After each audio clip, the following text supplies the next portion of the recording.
All right. So it looks like we got a bunch of thumbs up and everything is working as intended. So obviously I never live stream. So this is all new to me. I guess I'm doing it right and we'll see how it goes. So first of all, I want to thank all of you all, as I always do, for taking valuable time out of your day to spend some with me, whether that is in a video I have recorded and you're watching for whatever reason, or here with me on this live stream. Everyone's time is very valuable.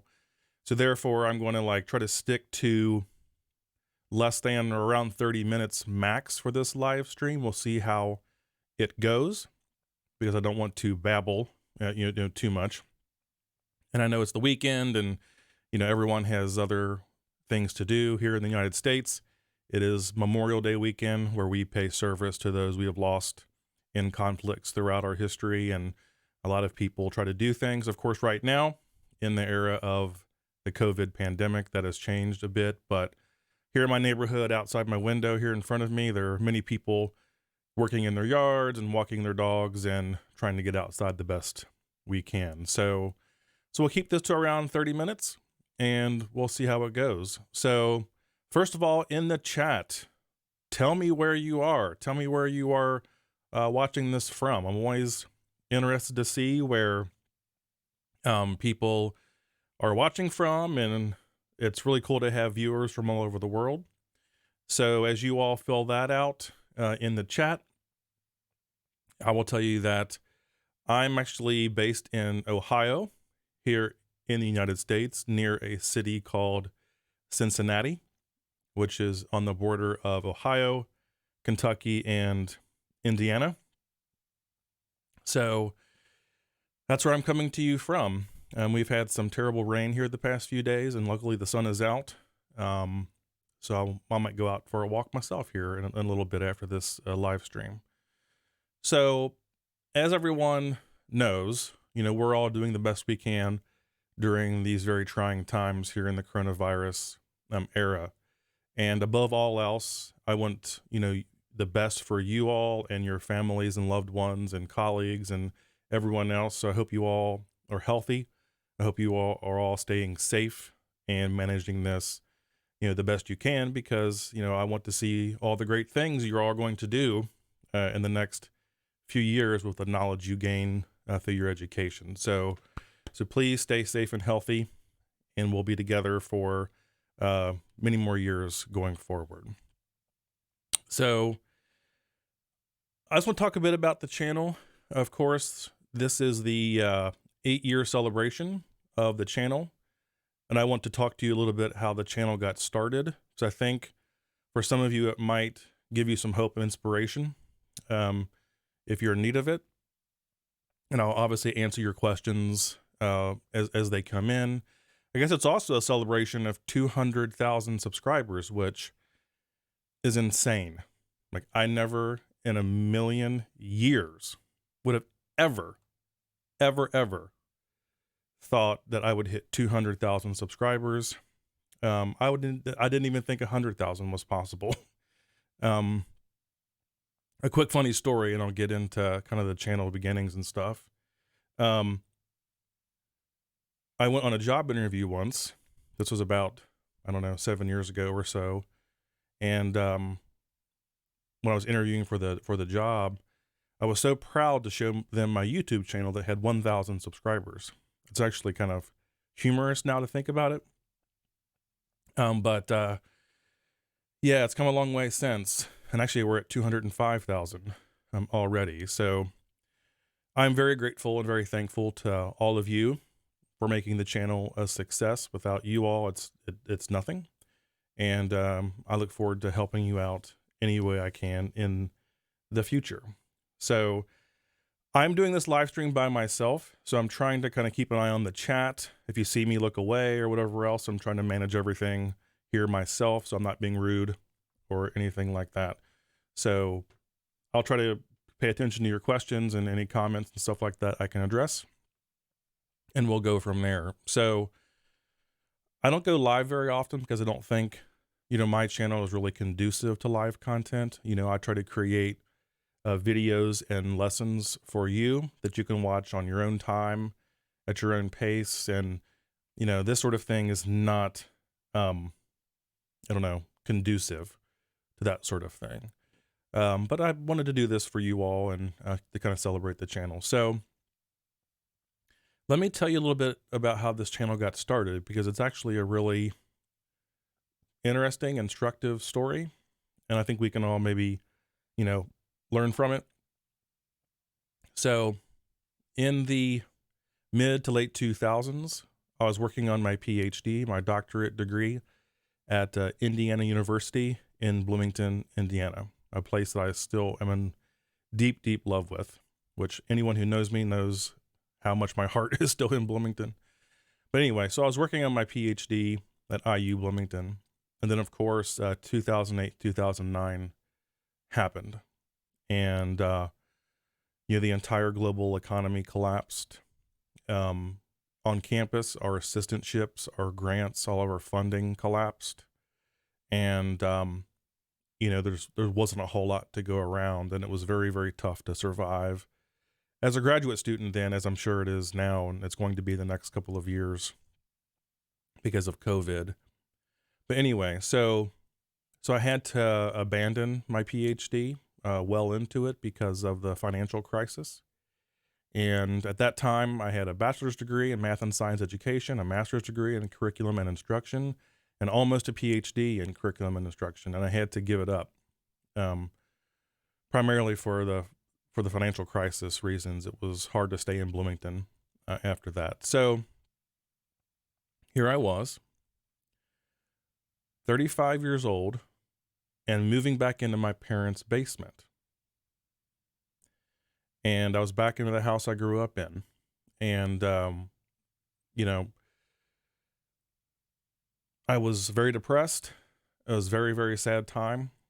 During those years, I applied to 180 jobs, over 180 jobs, and went on many interviews, but never could quite, you know, land a position because so many people were out of work and so many people were applying for jobs at that time. And so I was 35 years old, living in my parents' basement, because my parents are incredible people. And they allowed me to stay there for the time being. Ended up being in that basement for, was it a year and a half? Might have been a bit more. Anyway, so it got to the point where I was applying for sort of more entry-level jobs, like at Amazon warehouse and stuff like that. And I had 300 credit hours of college at that point. So I went to one job interview where the job requirement was whether or not I could match two numbers together. And I went out into the car and cried. So, and then the rest of the way home as well. So I decided I needed to do something else. And I knew I was good at one thing, well, two things, and that was learning and teaching. So I had a computer. I could get a decent microphone. YouTube was free. Camtasia, I think I had, or I bought Camtasia. Of course, Office I had. And I had plenty of time. So I said, you know what? I'll just kind of start this YouTube channel and see what the hell happens. I have no idea what's going to happen, if anything, and I'll just start it. So in my free time, I did have some part-time jobs along the way, but in my free time, I would spend 4, 5, 6 hours a day at Starbucks near our local mall, putting together those first videos. And of course, at night, I would work on them as well. In between my bouts of World of Warcraft, there are important things in life. So I started the channel. The first video went up on May 24th, 2012, which is, of course, 8 years is tomorrow. So I started then, and then wasn't too long thereafter, once the channel started, I got calls from job recruiters and who had found me on YouTube.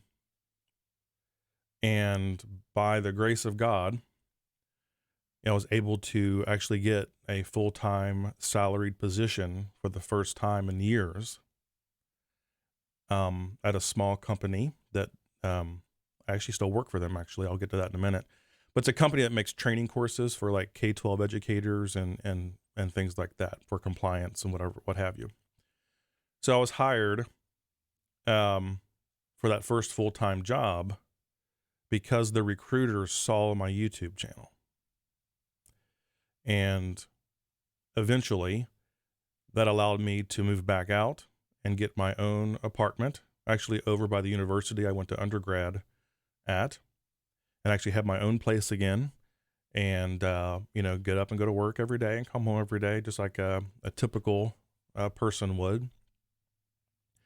So I was there for about 9 months, a fantastic company, a fantastic group of people. Like I said, I still work for them as a contractor. And so I was at that position for about 9 months or so. And then after that, in the winter of 2013, I guess it was, December 2013, I got another call from a recruiter who had seen my YouTube work, because by then it was growing pretty quickly. And this recruiter was for a company called Cengage Learning.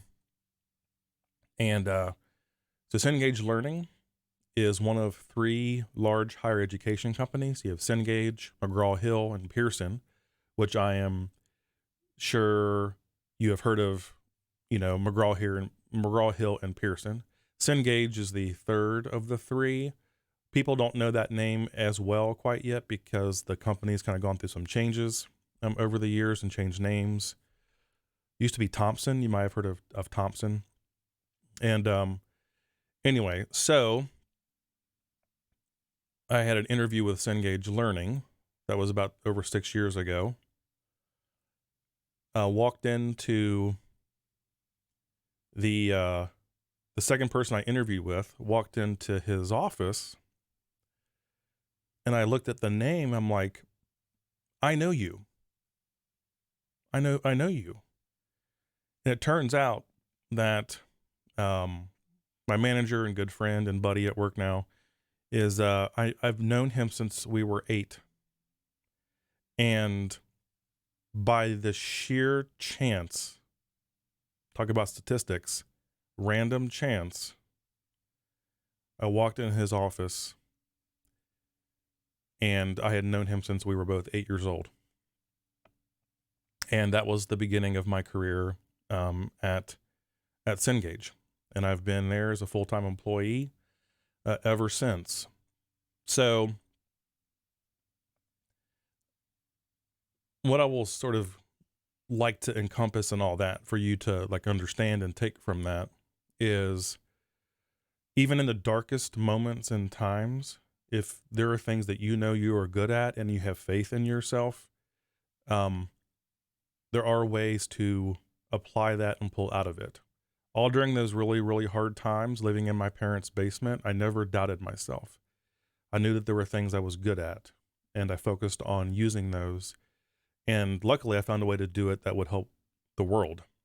My ultimate goal at one point was to be a college professor, but now I get to teach the entire world. What's better than that?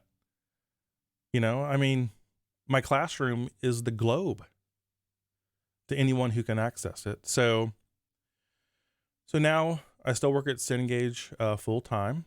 We're on a great team there. So I work on the team that publishes the decision sciences books and courseware. So that's like business statistics, business analytics, supply chain, kind of stuff like that. And I also work on the finance team. So introductory finance, corporate finance, stuff like that. That's what I do now in my day job. And of course, on top of that, I do YouTube. But I also work for my old company, that first company that hired me sort of out of the darkness. they hired me back as a independent contractor to do voiceover work for their training courses. So I actually have 3 jobs.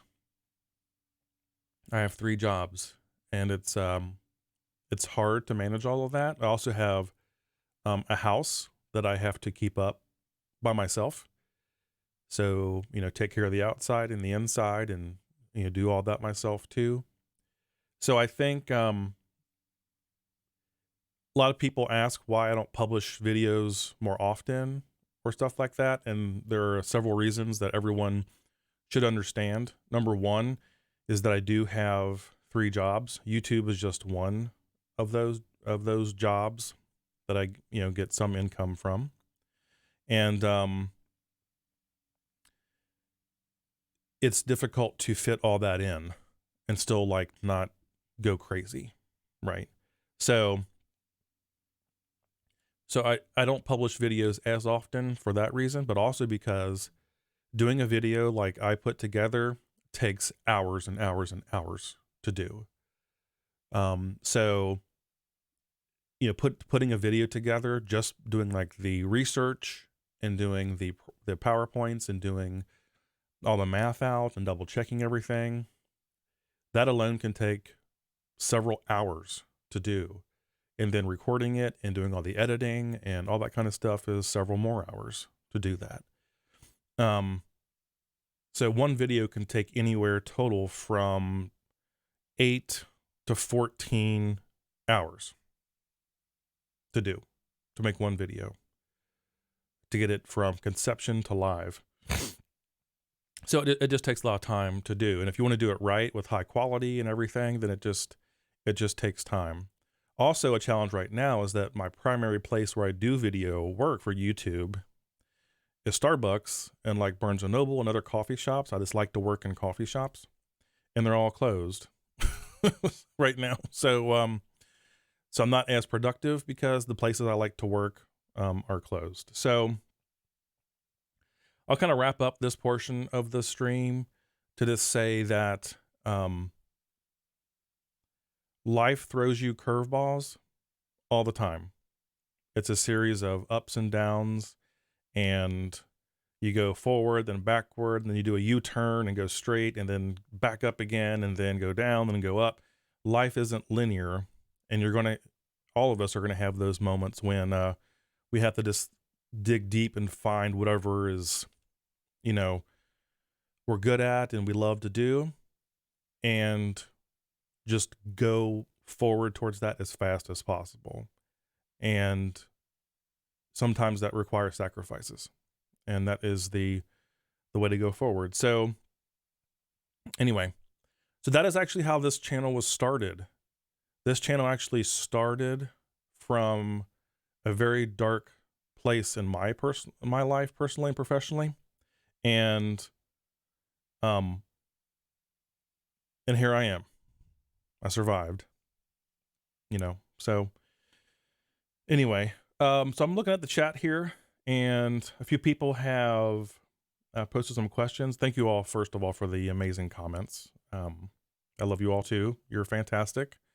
And so somebody asked, what am I doing now during these difficult times? That's a very good question. And actually it goes to the heart of the channel. My way of coping with almost everything in life is about learning something. So I fell in love with learning at a very, very young age. When I was born, my parents were both 19 years old. My dad had just turned 19. They were very, very young when I was born. They didn't have a lot to go on, but they knew the value of education. So all throughout my life and my brother's life, they have emphasized the value of education. So all through growing up, I had a lot of educational toys and books, and like, I'm going to date myself, books that had like records, like a record in them, and eventually tapes. Lots of like construction type toys and stuff like that. And also grew up in the space shuttle age, so I was really, really drawn to things like astronomy and stuff like that. So I had a focus in, my parents, and I had some amazing, amazing teachers, growing up over the years. I fell in love with learning.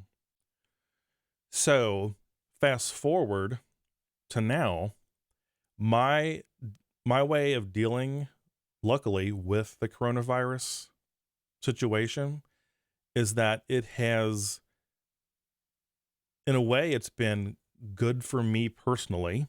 I have to, be careful what I say there, but in a way, it's been a positive for me, because the way I deal with things like that is just to go on a tear learning about anything. So I'm constantly learning something. I don't know how else to explain it. So whether it's watching YouTube videos or doing Udemy courses, I got a subscription to CuriosityStream.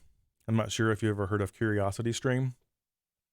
And for someone like me, CuriosityStream is like an intellectual drug, because I can just sit and watch shows about almost anything if I'm learning something new.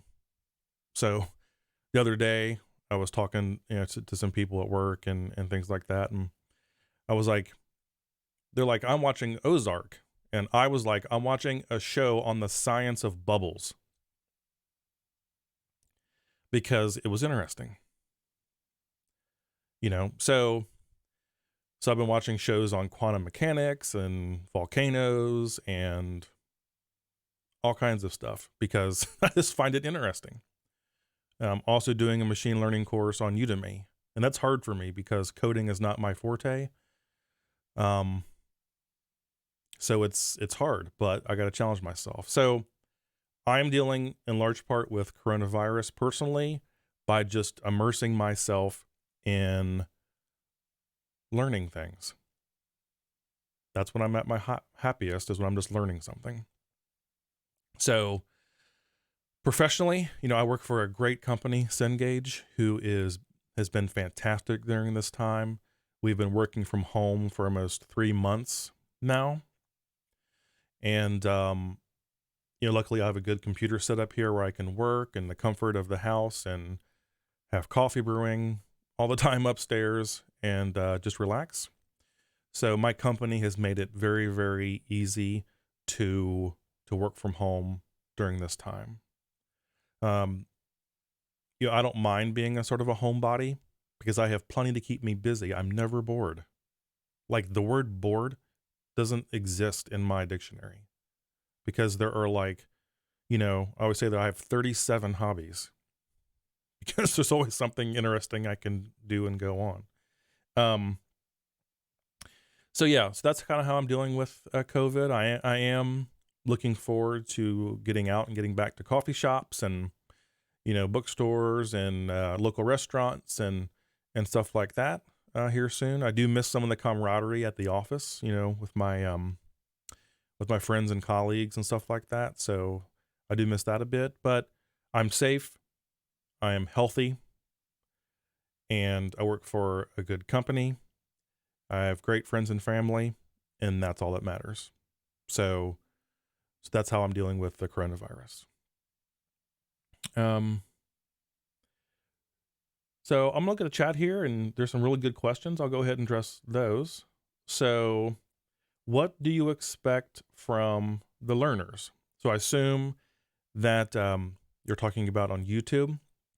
So my expectation of learners on YouTube is actually very little, because I see YouTube as a resource that individuals can come to and leave at their choice. It's freely available.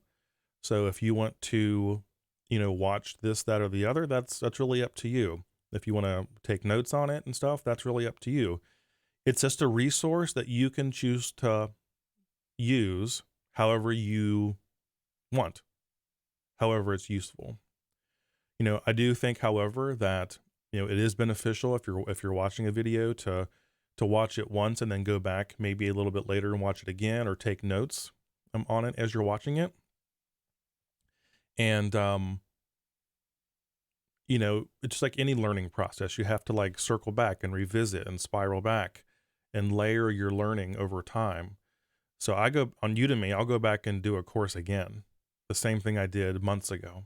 And I realized that when I go through it a second time, there are things I pick up and things stick, much better. And the thing is, here's one of the things I deal with on the channel is that of the very few negative comments I get, people say that my videos are too slow or they're too long, or whatever else. But here's the thing. I cannot open up your head and dump it in. No one can. Learning, real learning, takes time. Now, if you want to just cram for your tests and exam, that's fine. I don't have any problem with that. I'm utilitarian, but if you really want to learn something, it just takes time, a lot of time. It takes a lot of effort and experience to actually learn something, really learn it. So I can't just open up people's heads and dump in, 10 hours of video and that's that. So my expectations for learners are really to set the expectations for themselves. Because if you think you're going to watch, 2 hours of YouTube videos and be a statistics master, that's not going to happen that way for any of us. I'm always learning and going back and relearning and rethinking stuff. So that's sort of my expectations. Oh, there's lots of questions coming in. We might go over 30 minutes. I hope that's okay. Let's see here. Scrolling through. So, in my opinion, do online courses have any practical value when job hunting? Are they valued? Well, on one hand, it's hard for me to know because, I don't do hiring or anything like that. I'm not a job recruiter. So I'm not exactly sure what value those hold. But here's what does hold. And I've been part of a few interviewing teams at Cengage when we've had, candidates come in. What does impress people is a demonstrable path of continual learning. And the good thing about online courses and Udemy and Udacity and whatever else, you want to do is that they show a commitment to continual learning and improvement. So, quick example, when I was at IU in Bloomington, I spent my spare time doing two primary things. Our on-campus technology office at Indiana offered free technology classes on almost anything you could think of. And they were obviously free. Some of them, there was a minimal cost. So I would just register for all of them. And I would spend, a few hours in a computer lab with like 20, 30 other people from campus learning Adobe Acrobat or Microsoft Word or HTML or whatever. And then we had free access to lynda.com, which is now owned by LinkedIn, but it was lynda.com. And I was a lynda.com addict. I would just do lynda.com courses. Like I've probably done well over 100, at least 100, over time. So I do think employers and prospective employers, whether or not they value that certificate at the end or whatever else, if you can show and demonstrate that you are continually trying to learn and improve and get better and expose yourself to new technologies and new processes and stuff like that, that is what impresses people.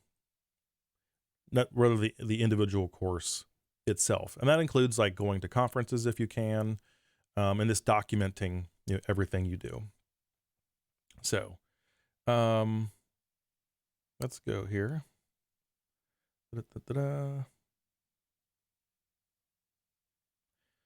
So do I see myself doing this full time? That's a very good question. So being a full-time YouTuber is extremely challenging. So if you look at a lot of full-time YouTubers, they're not just doing YouTube, right? So they're doing YouTube, but they're also doing like public speaking events. They're selling merchandise. They're doing brand deals. They have like 5, 6, 7, 8 different streams of income coming in to be a full-time YouTuber. The YouTube part is actually a small part. You know, they do consulting, whatever else it might be. A couple of things make being a full-time YouTuber challenging. One, you have to really have millions and millions of subscribers to make it a full-time job. So based off my ad revenue on YouTube, YouTube would have to pay me 10 times what it does for me to do this full-time if I was just going off ad revenue. So there's no real way to financially make being a full-time YouTuber work. Or even like a Udemy person, you know, for that matter. The people that can live off Udemy, if you go into Udemy, you'll see that there are individuals who actually hire other people to do courses and they split the revenue. That's kind of how that model works. And, you know, I'm not all that interested in, you know, having some sort of side consulting business and merchandise and brand deals and stuff like that. That's not, you know, I want to teach. I don't want to spend my time doing that other stuff. I just want to make educational videos and help you all learn and focus on that sort of where I can. Another complicating factor is that anyone who lives in the United States knows is that your healthcare coverage is often tied to your job. So if you are a full-time YouTuber and are not getting health coverage from an employer, you'd have to buy it yourself on a market, which is completely undoable. It is so expensive. You know, if you pay a low premium, your deductibles are a mile high, and you know how a lot of it works. So here in the US, because you get healthcare coverage from an employer, it's hard to go out on your own and do things and have the benefits that kind of come along with a typical, you know, 9 to 5 job, so to say. So I'm going to continue to work on YouTube and, you know, do the stuff I love to do on there and help you all out. You know, I wish I could do it more often and, you know, make more content and things like that. But it's just, there are only 24 hours in the day and the bills keep rolling in. So you just have to like make it all work. And, you know, I have no intentions of stopping the YouTube stuff. I have a lot of plans, and actually that goes into another question someone had. You know, what should we expect in the coming years on YouTube? I'm gonna check my thing here. All right, so in the coming years, what I hope to do is obviously work on some more statistics type stuff. So as you're seeing right now, I'm doing a playlist on the general linear model, or the GLM.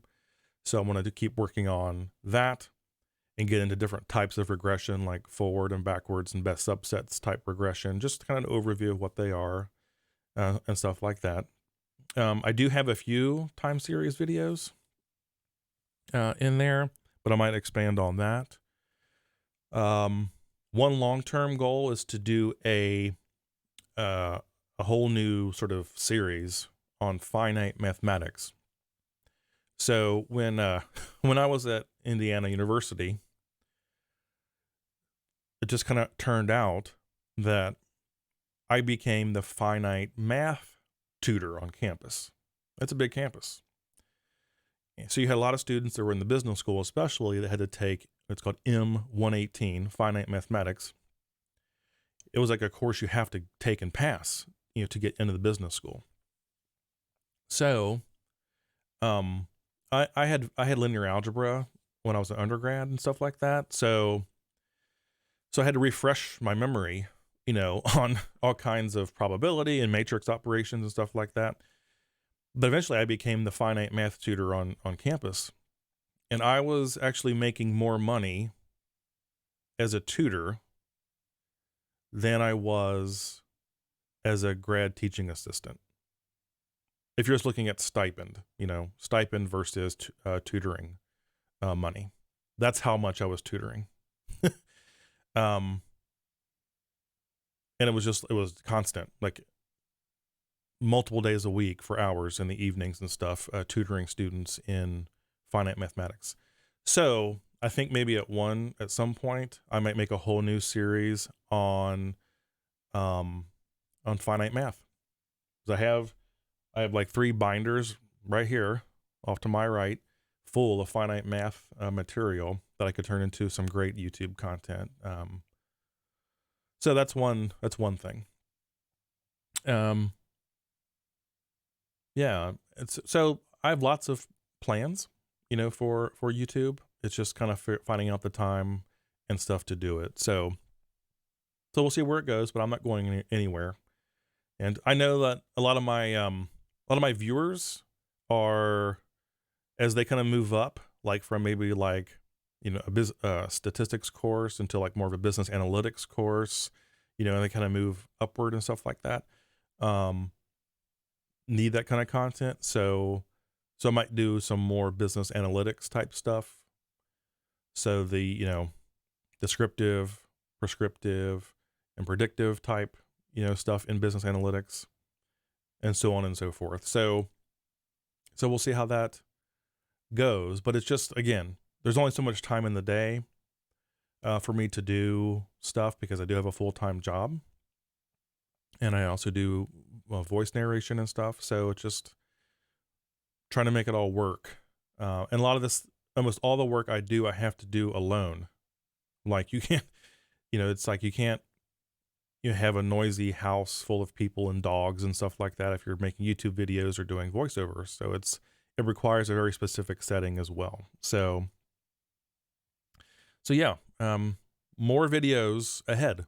I'm going to keep on trucking. We're going to keep on going with more videos. So let's see what else we got here. There's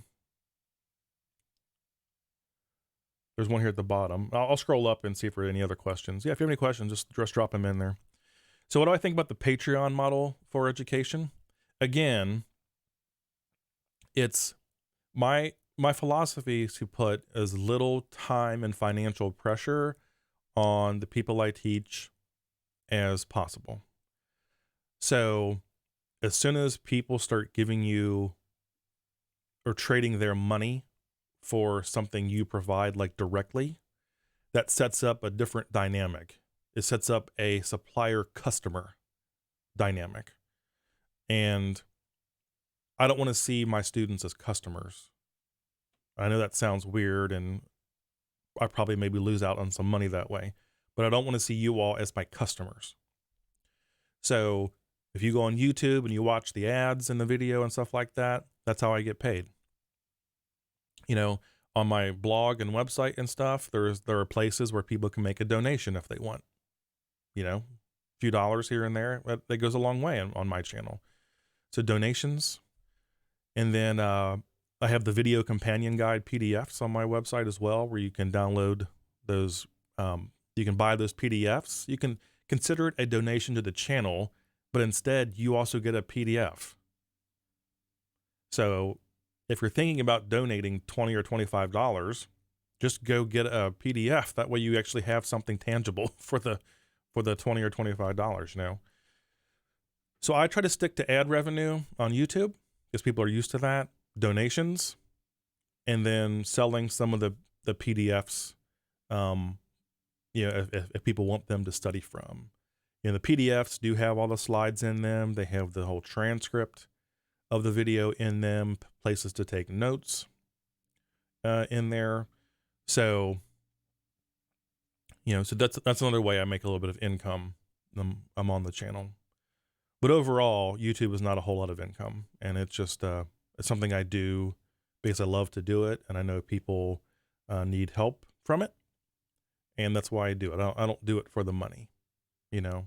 I've turned down many offers for sponsored videos and brand deals and stuff like that that just didn't match my channel, or they were like lowballing me. The only sponsorship I have had is from the Great Courses Plus on my channel from time to time.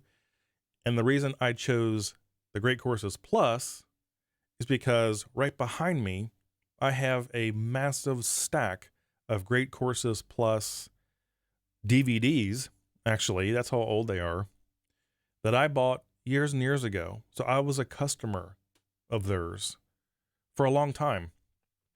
So that made sense. Plus, people come to my channel to learn stuff. So Great Courses Plus is a good fit. I'm a customer. It's a good fit to my channel. Sure, I'll do that. So I don't want to impose a business model upon, my viewers that makes them obligated to like pay me money in exchange for something. So, so hopefully, I can keep it that way, but, if anything ever changes, there are ways to make more of a full-time job out of it as well. And the last thing I'll say about this topic is that, in online education, what we call the barrier to entry is essentially zero. So, which is good and bad. So if you're trying to make a living at it, it's bad because anyone can enter that space, right? If you have a computer and, a microphone and stuff like that, and you're pretty good at teaching, you can enter that space immediately. It's a low barrier of entry. But it's good for learners because there's so much to choose from. So there's a lot of competition out there if you want to make YouTube and online education your full-time job, because anyone can do it. And there are some very, very talented YouTubers and online streamers, of course, that are amazing. And,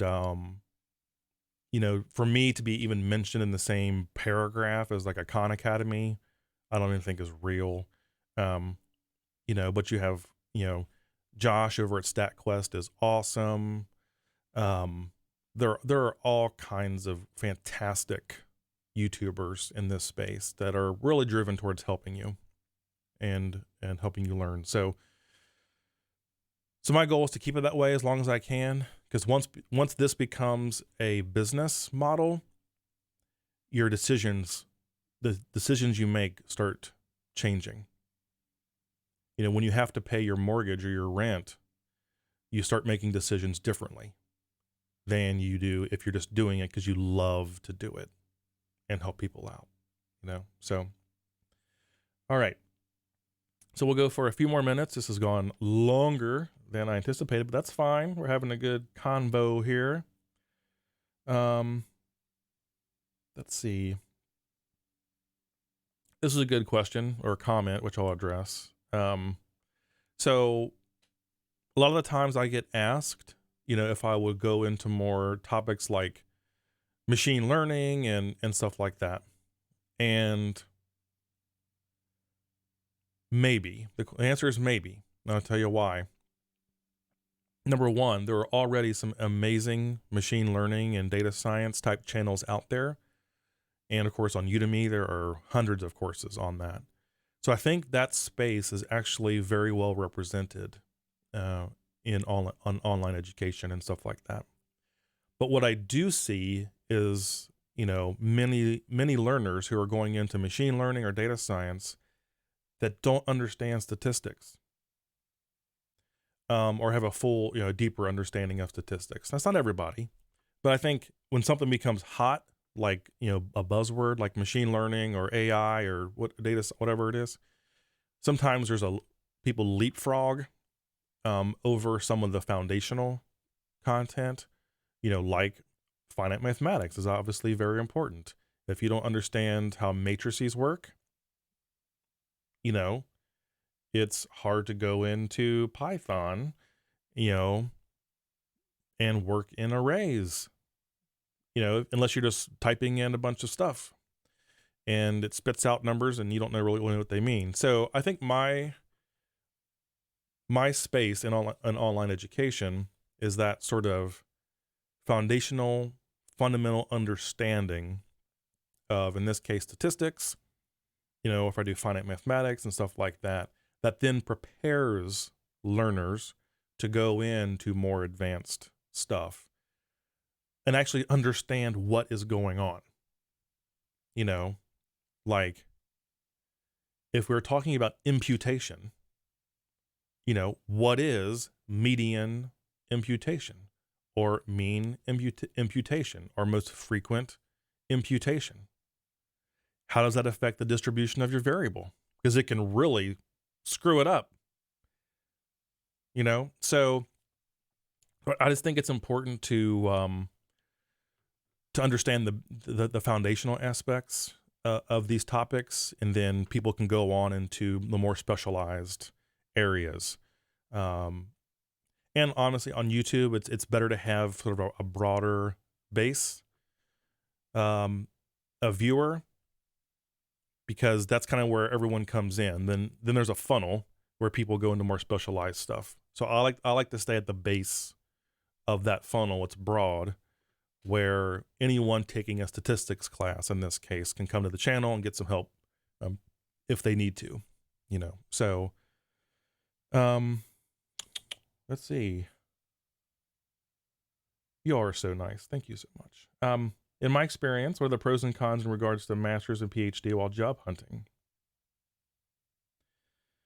Knowledge is always good, but is it really a bad call to load your curriculum before you secured a job? Fantastic question. So I think it depends. So it depends on a couple of things.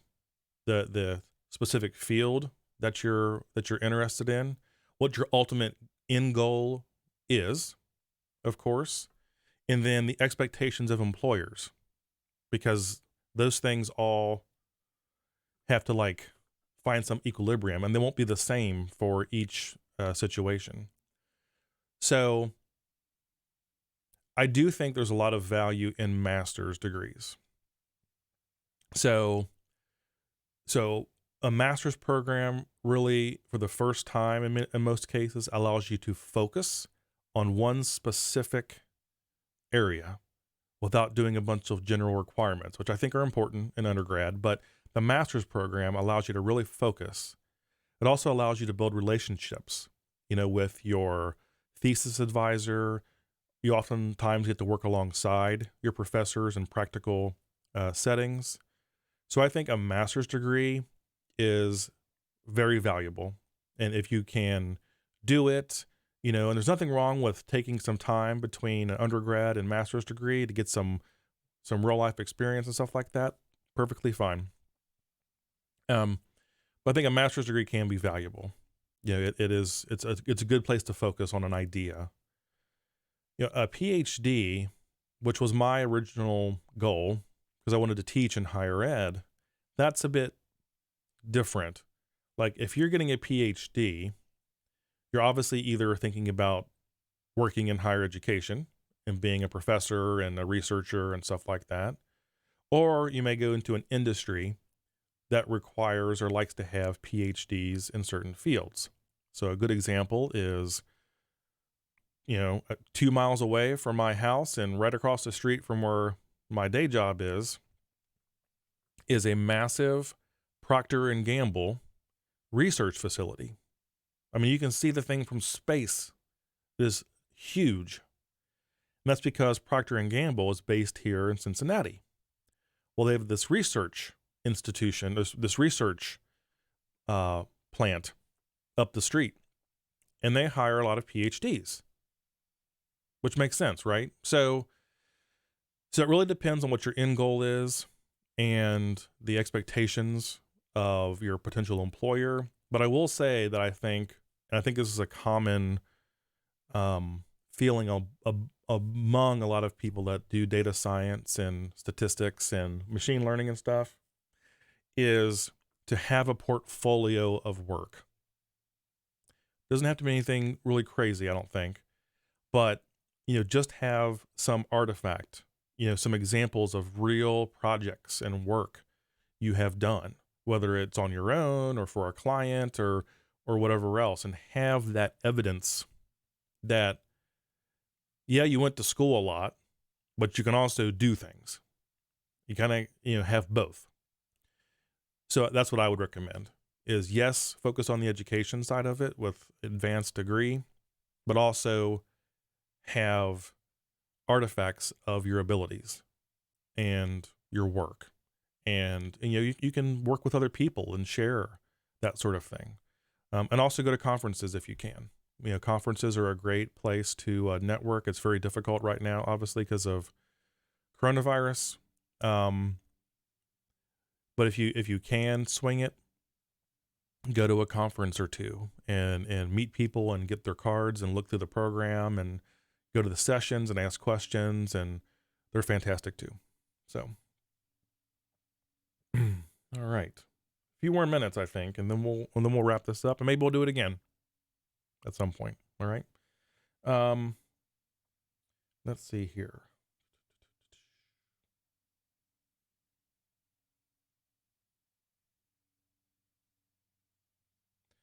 So we'll say one thing, kind of looking through the chat here.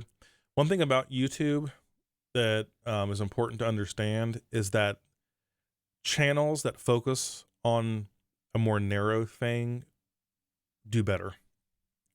So a channel that goes all over the place and, does statistics videos and then does like a review of a microphone and then does a vlog of their trip to Amsterdam, and then has a video, of them out back, playing with their dog. Like when the videos are all over the place, those channels don't do very well. So viewers tend to like focus channels. That's why I focus my content really around one area and go more for depth than breadth. And also it keeps people on your channel longer.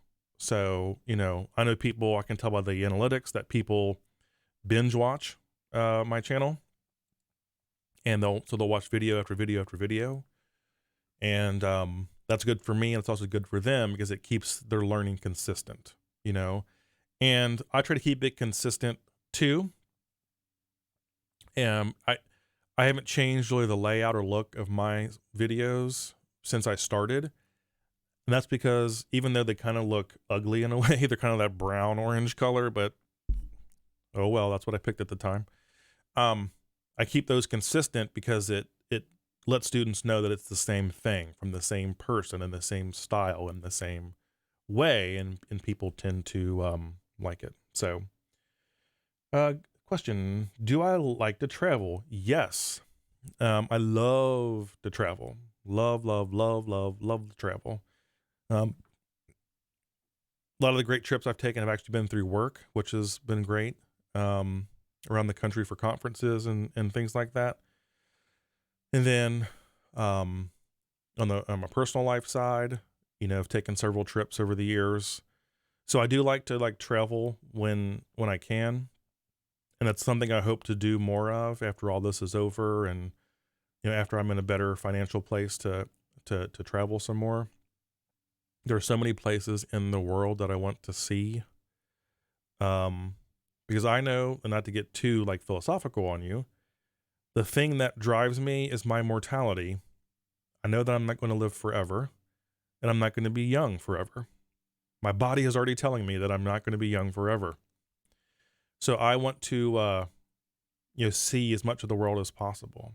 I've never been to Europe, ever. I had never been to New York City until last October. But I want to go to Europe.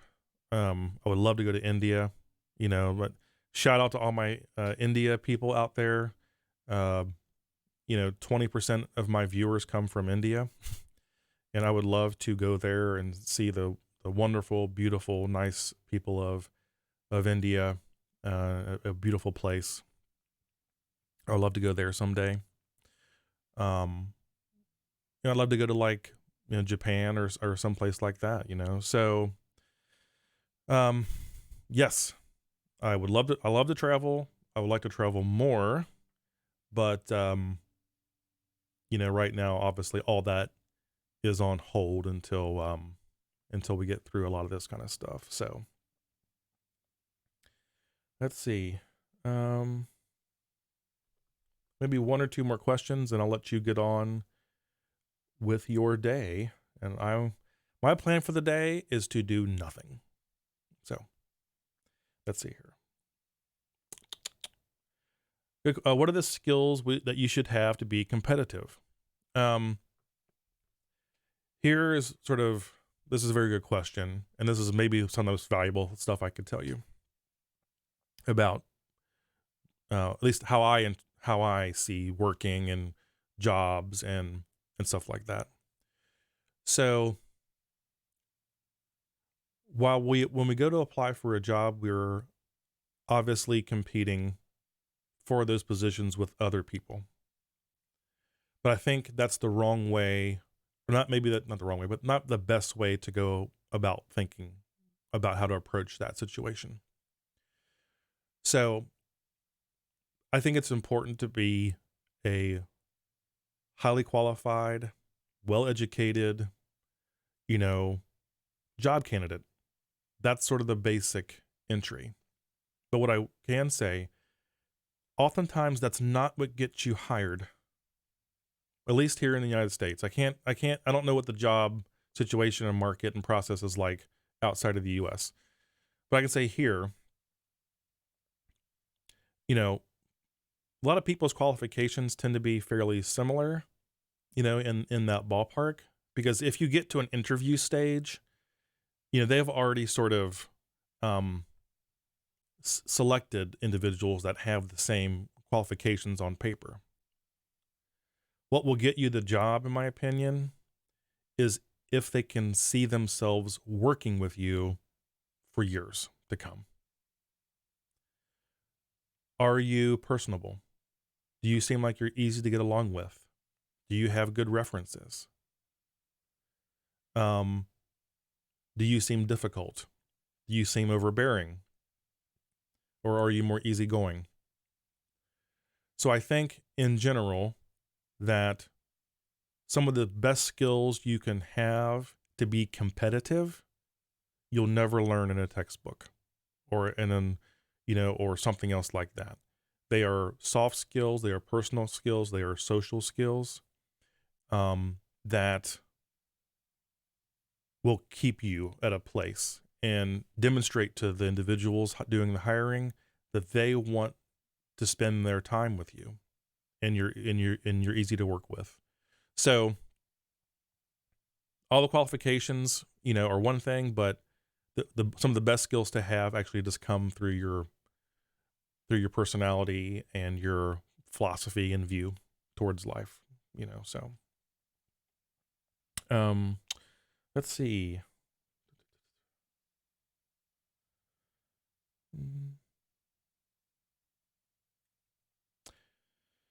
MS in data science in Germany or USA. I don't really know a whole lot about, the higher education system in Germany, so it's hard for me to comment on that. I will say that I work with a lot of professors in my day job that are actually program chairs for data science programs around the United States, and they are fantastic. They are absolutely fantastic. So a lot of them you can do online as well. So, and actually the coronavirus is going to push more stuff online anyway. So I can speak on behalf of a lot of the USA programs in data science, the master's programs, and that a lot of them are excellent. Excellent.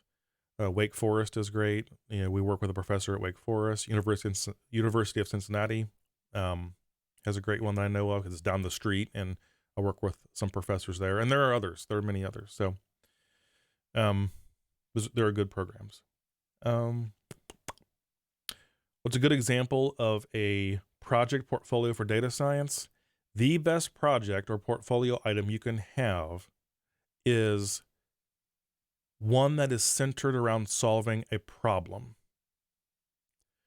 So it's not enough to say, oh, look, here is my Jupyter notebook. Look at all this cool stuff I can do, or whatever else. What business problem are you trying to solve? What research question are you trying to ask?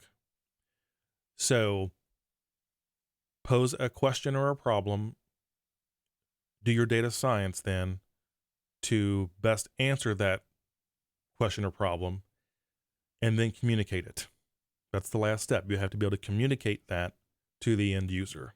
So it's the whole process, the whole pipeline. So, okay, I'm gonna set a rule. 5 more minutes. Maybe we'll do this again, but 5 more minutes. So what is the statistics and cell biology? Again, I'm not, I don't have a whole lot of knowledge of biostatistics or anything like that. I do know there's more crossover. And actually, I will say this too, is that someone, was asking about design of experiments, so DOE. So that's a different type of statistics, right? It's, setting up your groups. And again, I don't know, obviously I know like what analysis of variance is and, control group, stuff like that. But the design of experiments and things that tend to happen more in biological statistics or biostats, it's its whole own thing. So, and same thing for like psychology and stuff like that. I have a book somewhere, can't find it. So I would just like look at whatever flavor of statistics is often used in your field, and then try to focus sort of in on that.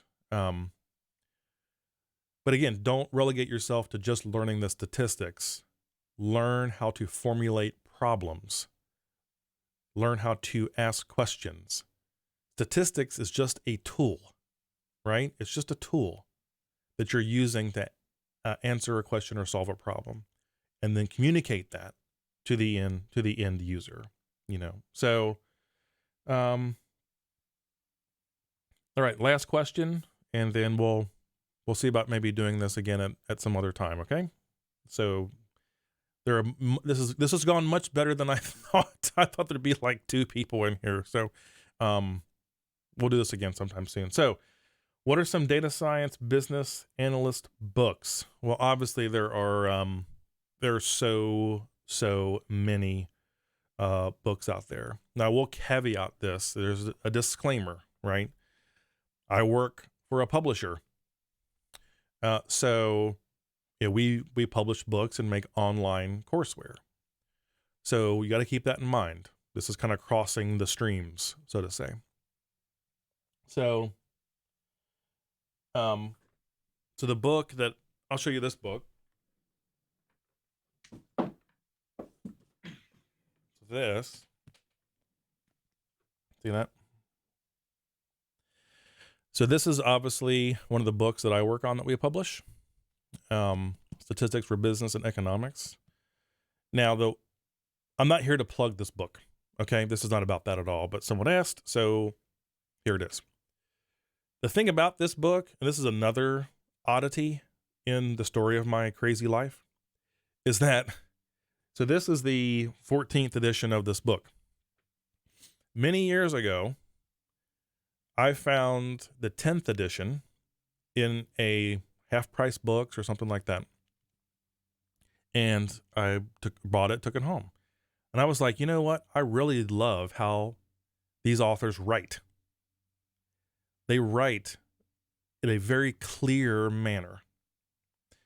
And so I used a previous version of this book 4 or 5 versions ago in my tutoring. But this was like 10 years ago, like, or even longer ago. Well, I ended up working for the company that makes it, on the product team that makes it. Life is weird.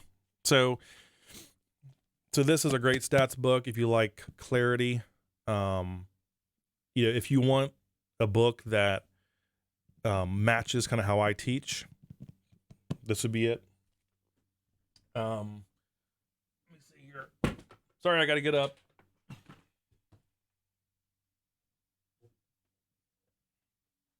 So this is the business analytics book we work on.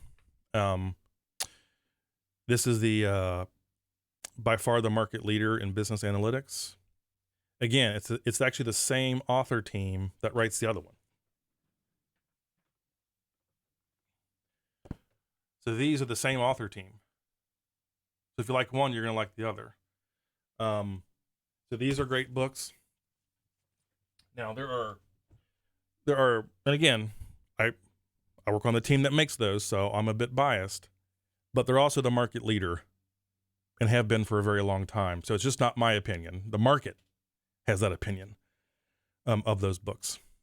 And, you know, if you believe in kind of the herd mentality that, you know, they find the best one, then those are the best ones. So obviously, if you have a focus that's more specific, like econometrics or biostats or psychology, I do like the Cohen book. Where I put it, there's a stats book by Cohen that I really like, and of course you have some of the free ones out there. So the Introduction to Statistical Learning. Now I will say some of those free PDF books can be pretty advanced and intimidating. So if you're looking for something that's easy to understand and clear, those might be a little bit, you know, above where you might feel comfortable, but they're fantastic. But yeah, so those are obviously great. And then there are plenty of YouTube channels, of course, that are fantastic, and Udemy courses you can get for $10 and stuff like that. So, but part of this too is just finding the ones that work best for you. So what works for me may not be what works best for you. So, you know, just if you happen to be around a used bookstore or whatever else, just, you know, go look at the math and stats section and kind of like just sit and look at the ones you like and go from there. But, you know, these are the ones I like. These are the ones I used for tutoring many years ago before I ever even knew Cengage existed. Actually, at that time, I don't think it actually did exist. It was a different company then. That's what I gravitated towards. And that's what the students I taught and tutored liked. So yeah, there are a lot of like For Dummies books that are very good. You know, I have those. And then the last thing I'll mention is that there are some there's another one here somewhere. Oh yeah, here it is. So I like these. Like these books are also good. They're not really like how to like solve statistic problems and math books, but it's how to think, you know, how to think about data and statistics and stuff like that, and kind of get your mind in that right place. So these are both very good. And then the last one I'll mention, I think it's upstairs, sorry, is the 100-page machine learning book, which is a very well-known book at this point. Is also a great book for people who are looking to get into machine learning type stuff. So anyway, yeah, where's that Cohen book? Oh, there it is.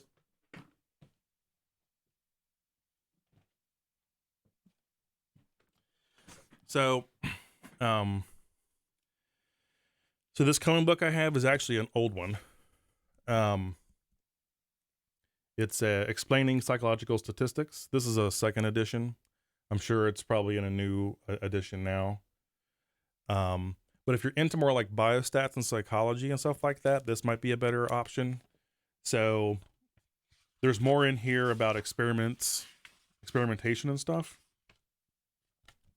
So that might be one to check out. Cohen's pretty well known in the statistics literature and stuff as well. So yeah, so there are lots of books out there, but just find the one that works for you.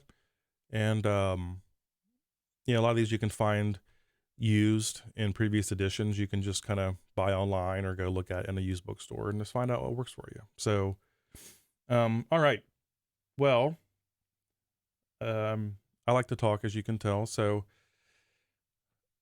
we'll do this again. And I just want to thank you all again for taking time out of your Saturday, whether it's day, night, wherever it, whatever it is where you are right now, to listen to me ramble for over an hour.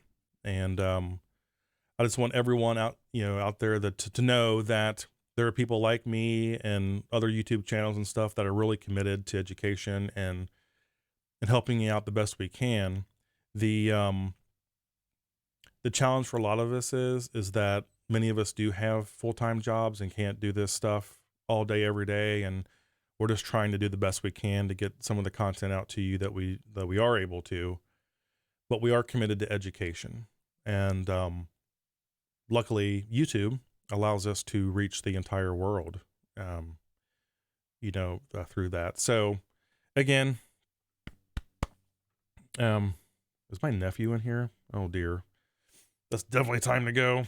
But yeah, so thank you so much for spending part of your day with me, and hope you do stay safe, stay healthy, keep on learning, and keep on sharing and giving back, to whatever knowledge you can. I could spend a whole video talking about all those people that helped me get where I am and all the amazing teachers I've had.